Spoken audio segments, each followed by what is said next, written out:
So there's the convent, and then if you can see right behind the convent, you see that big like hole?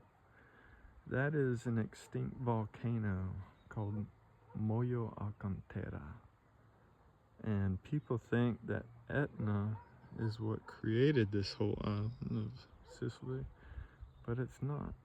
It's this little guy who's been extinct for who knows how long.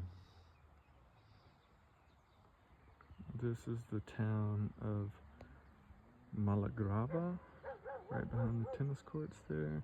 Then the next little town that you can see is Mojo Alcantera. And the next little town out there is Sicily, which is where my olive grove is.